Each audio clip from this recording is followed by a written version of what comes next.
Dictionary का size दिखाती हूँ मैं तुम्हें। वेट, हाँ, आना जरूरी है। मुझे इंग्लिश नहीं आएगी, मुझे जॉब नहीं मिलेगी, मेरे सपने पूरे नहीं हो पाएंगे, मैं अपनी फैमिली। डिक्शनरी का साइज देखो, ये होता है डिक्शनरी का साइज की बुक, और इसमें लिखे हुए जो वर्ड्स उनको आप याद कर लोगे। अब बताओ तुम्हें मोटिवेशन की क्या जरूरत है जब इतना सॉलिड रीजन है तुम्हारे पास। Hello everybody, welcome back to spreading skills. आज की वीडियो में हम बात करेंगे कुछ कॉमन क्वेश्चंस के बारे में जो इंग्लिश स्पीकर्स पूछना चाहते हैं। So let's talk about it. इसमें से कुछ क्वेश्चंस मेरे कमेंट सेक्शन के हैं और कुछ क्वेश्चंस मेरे पर्सनल स्टूडेंट्स के हैं जो मेरे से ऑफलाइन मेरे इंस्टीट्यूट पे पढ़ते हैं कि मैम मुझे एनवायरनमेंट नहीं मिलता है, मैं क्या करूं। ये क्वेश्चन से मैं तुम्हारा दर्द समझ सकती हूँ। आपका जो ये क्वेश्चन है कि मुझे एनवायरनमेंट नहीं मिलता है, मैं कैसे एनवायरनमेंट बनाऊं, कैसे मैं लोगों को मिलूं और कैसे उनसे सीखूं और कैसे उनसे बात करूं। तो मुझे लगता है अगर आपके चारों तरफ कोई इंग्लिश नहीं बोलने वाला आपको मिल रहा है तो डिमोटिवेट ना हो, होप नहीं खोए। मैं इसका सोल्यूशन देती हूं जो मैंने अप्लाई किया था जब मैं इंग्लिश सीख रही थी। तो मेरे आसपास कोई नहीं था जो इंग्लिश बोल सकता था, और किसी से मैं इंग्लिश में बात कर लूं तो मेरा मजाक उड़ना निश्चित था, क्योंकि उस वक्त तो मैं सीख रही थी और बाकी लोग नहीं सीख रहे थे बस यही दिक्कत थी।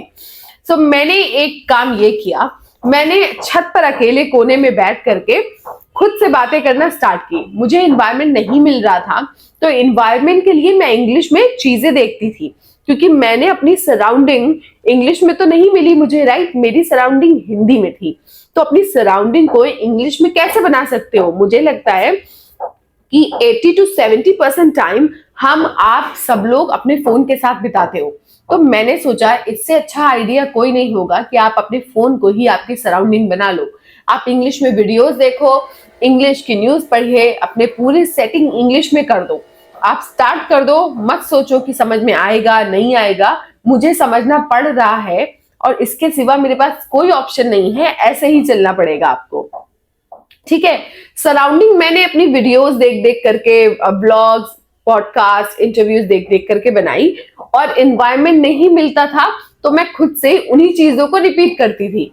जैसे मैंने किसी का इंटरव्यू देखा तो कुछ क्वेश्चंस मैं नोट करती थी और खुद से ही वही क्वेश्चंस पूछती थी।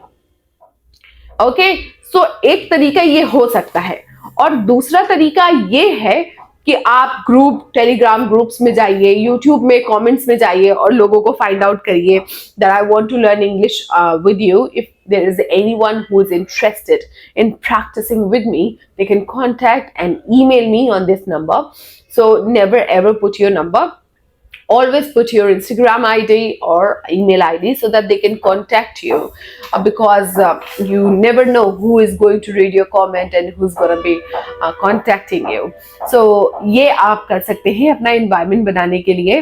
अगर आपको तब भी लगता है कि कोई इम्प्रूवमेंट नहीं हो रही है, मुझे तो लोग नहीं मिल रहे हैं, मैं अकेले में ही मिस्टेक करता हूँ, तो आप इंग्लिश स्पीकिंग इंस्टीट्यूट ज्वाइन कर सकते हो। डेफिनेटली वहां पे आपको ग्रुप डिस्कशन के लिए माहौल मिलता है सबसे पहले, और साथ साथ गाइडेंस भी मिलती है। If you are in Lucknow, आप हमारा institute spreading skills English language training institute Lucknow Dubagga, यहाँ पर आकर ज्वाइन कर सकते हैं। जो हमारा तीसरा सबसे ज्यादा पूछे जाने वाला क्वेश्चन है कि वोकैबुलरीज याद करने के लिए क्या मैं डिक्शनरी ले लूं मैम।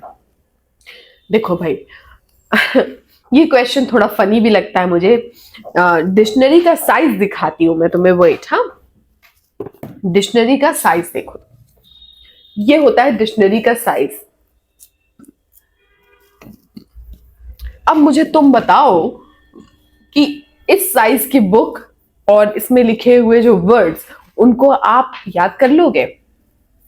ये क्वेश्चन जो ना, पूछने से पहले ये सोचो मैं पूछ क्या रहा हूं। हजारों, मुझे लगता है लाखों वर्ड्स होंगे इसमें, लाखों वर्ड्स होते हैं डिक्शनरी में। लाखों वर्ड्स आप याद कर लोगे, और अगर याद करोगे तो भूलोगे नहीं, तो आप डिक्शनरी लेके भी कुछ नहीं कर पाओगे। सो अपने पैसे डिक्शनरी पे वेस्ट मत करो, टॉपिक के हिसाब से वोकैबुलरीज चैट जीपीटी या गूगल पे ढूंढ लो। For example, vocabularies for going market, vocabularies for festival. तो फेस्टिवल के बारे में आप जब भी बात करोगे आपके पास बंच ऑफ वोकैबुलरीज होंगी बात करने के लिए, क्योंकि आप को इसमें से, क्योंकि इसमें जितनी वोकैबुलरी है सब आपके काम की नहीं है। हमें इंग्लिश में कम्युनिकेशन करना है जिससे कि हम अपनी बात किसी से कह पाए और किसी की बात को सुन पाए।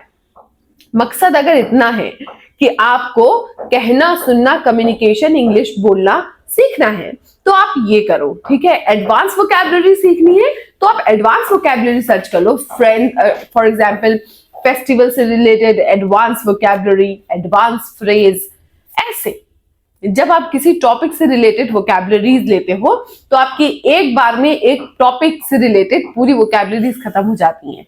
तो वोकैबुलरीज याद करने का तरीका डिक्शनरी नहीं लगती है, बेहतर यह है कि आप टॉपिक से रिलेटेड सर्च करें, ठीक है।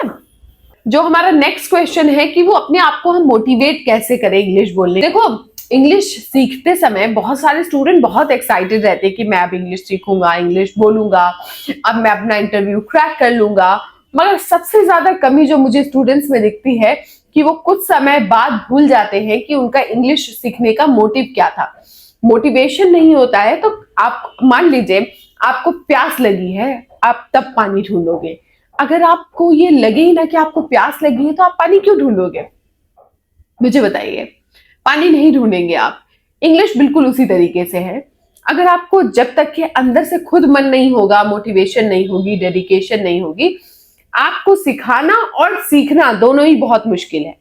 तो अगर आप सीखना चाहते हो तो अपने मोटिव को याद रखो और मोटिवेट करने की जरूरत नहीं है। देखो, मोटिवेशन पे मैं बिलीव नहीं करती हूँ।